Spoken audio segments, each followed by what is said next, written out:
I played tennis with him. Yeah, with Coasters, look, don't worry about the noise in the background. These guys are.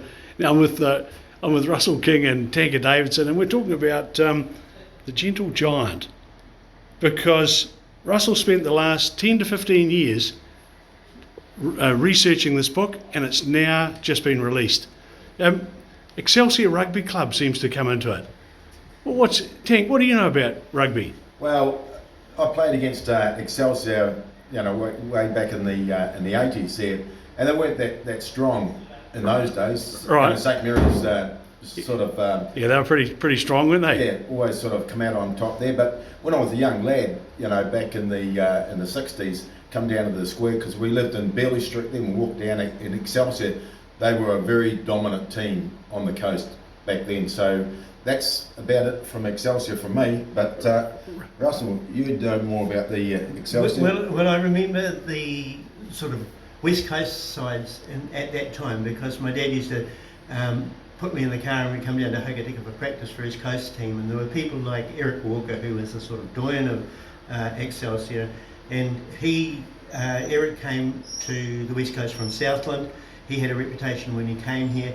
I think he was very unlucky not to be selected for the All Blacks, and perhaps if he'd been in a major union, that would have been a piece of cake, but he didn't quite get there. I think he played for South Island, but they had a great team. There was a great Hokitika mob in those days that Eric, the Stoop brothers on the wing, Francie Gugic, Ray Breeze at centre. Francie's still around? Is he? Yeah, definitely. And then in the forwards there was a big guy called Gundy McLean, and he and I think he locked the scrum with Dowie Eastgate, Ron Eastgate, who was Peter Eastgate, the All Blacks' brother. Right. So they were a formidable lot, and I can see my dad painting leather rugby balls white so they could see them, because the lighting when they were training in the dusk was not good. It was not like the days of modern lighting. Good practical solution. Yeah, but the camaraderie between them was, I think, the thing that that teamsmanship that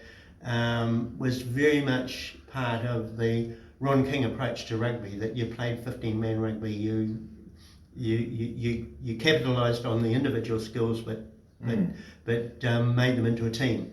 Tanka, Ron King's closest mates were Davidsons in Hokitika Fire Brigade. Yeah, that's right. So they'd be your uncles, would they? Yeah, Melky Davidson. Yeah, and of course, Melky, he played a lot of rugby for West Coast, and also I think he was a selector back in the day. Right. But was with Dad at one stage. And Melky was a halfback, wasn't he? Yeah, halfback. Yeah.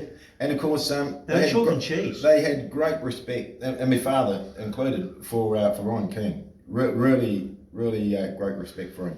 Tank, you've been in the football scene for years. How come Ron King isn't on a building or a park or something here? All Black captain, Well, if he was, they'd pull him down now, because that's what they're doing about the statues and stuff. Yeah, it's interesting though, isn't it? Yeah. Look, I know there's a lot of people I've talked to who were unaware that Ron King was the All Black captain. Yeah. Completely unaware. Yeah. And so, Russell, the guys that like Eric Walker, now Eric's still alive and kicking. I met him recently. He's older, of course. He's becoming quite frail. But your father must have had a really close relationship with all of those guys. Well, I think he did. I think he'd never ball anybody out. He'd put them on the sideline if they didn't perform. Yeah. But I think he had this reputation of being gentle with people, and that's where the Gentle Giant comes from. That's where the name comes from. Yeah. Well, Tank, we're going to see a Davidson book? No, well, my brother Alan, he'd be the man to ask that. I'll catch him next time with him. Yeah.